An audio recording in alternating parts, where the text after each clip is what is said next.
Como é que você faz para combater esse aumento de energia na sua empresa com inteligência e tecnologia? Como se não bastasse esse momento gostosinho que a gente está vivendo hoje, o ministro de Minas e Energia canetou uma sobretaxa de R$ 17,00 a cada 100 kW gastos, ou seja, 17 centavos por quilowatt, o que vai representar aí um aumento de cerca de 20% na conta de energia média. 20% de aumento no principal insumo de produção e principal ativo fixo que nossas empresas têm. Como é que a gente combate isso? E é justamente isso que eu vim ajudar você aqui hoje. Então, a gente tem alguns pilares que a gente pode trabalhar para reduzir esse custo de energia. Então, a primeira coisa que a gente precisa trabalhar é saber quanto eu gasto. É muito comum a gente trabalhando constantemente, áreas fabris, lojas, você tem uma série de lojas e aí você não sabe exatamente quanto cada uma gasta e por que gasta. Segundo, você tem áreas de produção que você não sabe quanto cada uma dessas áreas gasta. Então assim, até como dizia Peter Drucker, né, aquilo que você não mede, você não gerencia. Então, qual o primeiro passo? A gente ter clareza de quanto a gente gasta em cada uma das sessões, não na sua conta de energia total. Porque imagina o seguinte, e aí que essa proporção começa a fazer algum sentido. Você sabia que mais da metade do que a maioria dos negócios que são climatizados, que tem ar-condicionado, gastam, é só o ar-condicionado? Se você tem uma loja, existe um estudo que a gente costuma trabalhar, que é assim, que medindo o processo, você vai ter de 50% a 80% do seu gasto de energia é ar-condicionado. Então, se eu for trabalhar em lojas, hospitais, academias, isso é muito crítico. Você vai trabalhar em áreas industriais que não tem uma atividade elétrica especificamente de transformação, quando só uma atividade de montagem, e for climatizado, quem que é o seu principal vilão? Ar-condicionado. Supermercados, refrigeração e ar-condicionado também está nessa proporção de 50% a 80%. Então, a gente conseguir medir e separar, na verdade, da conta de energia o que é cada uma das coisas é absolutamente essencial. Porque hoje você vai olhar sua conta de energia lá, tá lá, R$1.000, R$5.000, 10 mil, 20 mil, 100 mil.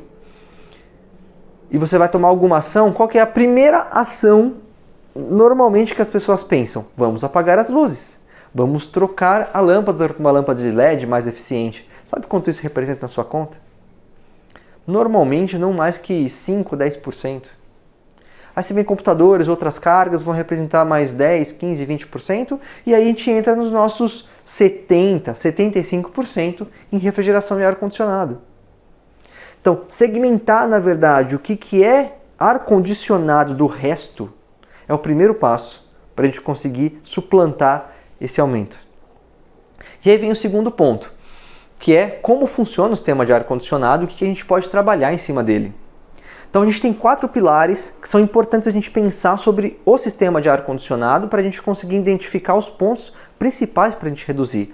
O primeiro deles é que o sistema de ar-condicionado, ele naturalmente representa a representatividade, que eu acabei de falar para você, de 50% a 80% da maioria dos negócios é sistema de ar-condicionado. Segundo ponto, o uso é deliberado, ou seja, cada pessoa usa como bem entende. E eu vou colocar para você aqui uma coisa que você já deve ter visto, se você, quiçá, já deve ter falado e você achava que era verdade até aqui. Você chega num ambiente, ele está quente, e aí você pega o seu controle, pega o controle do seu ar-condicionado, com muita certeza você coloca ele em 17 graus e liga e fala assim, bom, eu vou colocar em 17 graus ou no mínimo do controle, porque assim ele vai compensar esse calor e vai gelar mais rápido. Isso é uma grande falácia. Ou seja, todo mundo acha que é verdade e é mentira. Ou seja, cada pessoa usa como quer. E por conta disso não ter regras bem estabelecidas, tanto de horário, critério de temperatura, esse tipo de coisa, aumenta o uso. Então, o primeiro ponto a ser pensado é representatividade. Segundo, qual que é a sua cultura de uso? A cultura de uso, tanto cultura quanto momento de usar. Você sabia se você reduzir aqui 3, 4 graus no seu controle, você mais que duplica seu consumo no ar-condicionado? E se ele já representa muito, imagina quanto ele vai começar a representar. Então é importante a gente estabelecer uma clara cultura de uso em relação ao uso do ar-condicionado para que ninguém use de uma forma errada, use só no momento correto. e da melhor forma possível. O terceiro ponto é que, já que eu represento algo grande e eu tenho uma cultura e o meu uso, cada um usa como quer isso em si de erros, porque somos humanos, isso acontece, isso aumenta problemas de manutenção. E aí vem aquela questão, todo gestor de facilities de manutenção tem certeza. Qual que é o seu principal problema que você tem quando você tem um ambiente climatizado? 99% deles vão responder o seguinte: é ar-condicionado, é ar-condicionado. Meu Deus do céu, toda hora tem chamada, essa droga para de funcionar, pinga, todo mundo enche o saco. Então assim, o uso deliberado com uma representatividade alta coloca o terceiro pilar que a gente precisa olhar, que é a manutenção.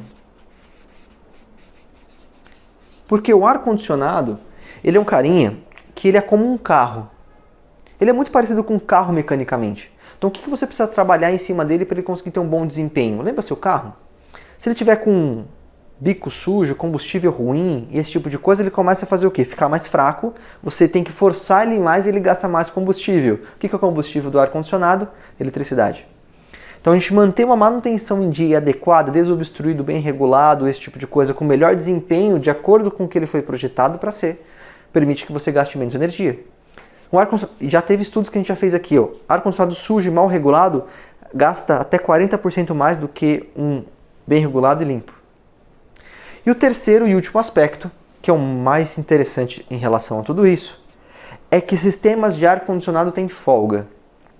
Eu, como gestor de uma empresa de ar-condicionado e tecnologia para ar-condicionado, sabemos disso tanto em projeto quanto em prática de controlar projetos existentes. Então, nós temos uma folga inerente no sistema. Por quê? Porque ele é projetado para o pior momento do ano. Aqui em São Paulo, uma TBU, uma temperatura externa de 38 graus, esse ambiente interno cheio de gente, com carga 100% operacional. Quando eu tenho esse cenário, que é o cenário mais caótico possível, eu determino qual é o meu ar-condicionado necessário para esse ambiente e instalo ele dessa forma. Ou seja, quanto que você tem no restante do ano inteiro? Uma folga inerente no sistema. Com certeza, pelo menos 20% de folga. Ou seja, se eu somar uma cultura de uso solta, uma manutenção mal feita e essa folga descontrolada, eu tenho um ambiente propício para que isso aqui chegue a 80%.